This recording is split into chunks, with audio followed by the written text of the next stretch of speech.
नमस्कार दोस्तों, जय श्री राम। आपका स्वागत है एक बार फिर से हमारे एक नए वीडियो में।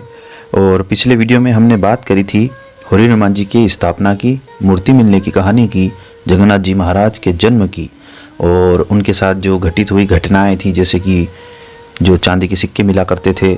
उसके बाद हमने देखा कोठड़ी वाले जो उनके भक्त थे, उनकी ज्वार को उन्होंने पानी से बचाया था। तो आज के वीडियो में हम आगे की कहानी के बारे में बात करने वाले हैं। और आगे कहानी कुछ इस प्रकार है कि जो कोठड़ी में उन्होंने तंबोली जी की जो ज्वार थी उसको भीगने से बचाया था, उसके कुछ दिनों बाद हनुमान जी के जो चमत्कार की घटना थी आसपास के क्षेत्र में बहुत तेज़ी से फैली। हनुमान जी दर्शन करने के लिए हजारों लोग आने लगे और अनेक लोगों की मनोकामनाएं भी पूर्ण होने लगी। इसी बीच जावरा से सेठ श्री हरिराम जी अरोड़ा अपने ससुराल कोठड़ी में आते हैं। वहाँ आते ही उन्होंने वो नाथू जी तंबोली की जो ज्वार वाली घटना थी वो सुनी। उससे प्रभावित होकर वे तत्काल होरी गांव आते और हनुमान जी के दर्शन करते हैं।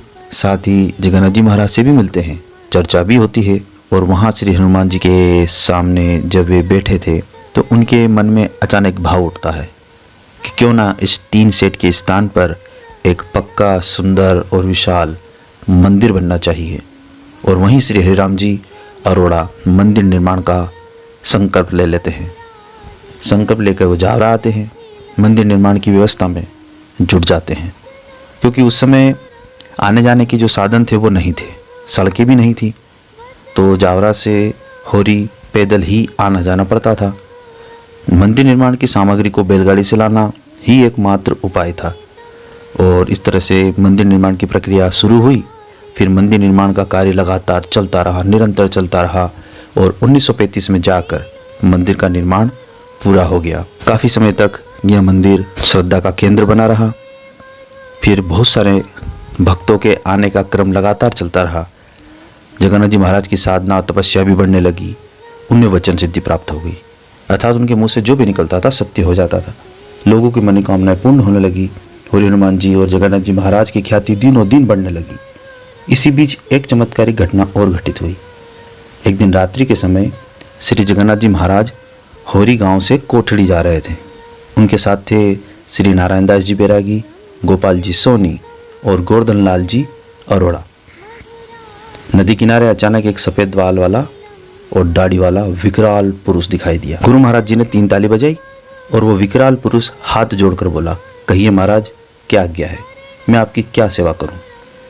गुरु महाराज जी ने साथ वालों को डरते हुए देखा, भयभीत होते हुए देखा, तो उन्होंने समझाया कि तुम लोग डरो मत, तुम्हारा कुछ भी नहीं बिगड़ेगा, तुम चुपचाप देखते रहो।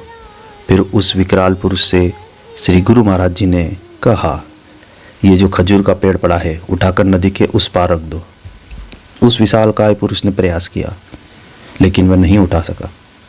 उस खजूर के पेड़ को हिला भी नहीं पाया।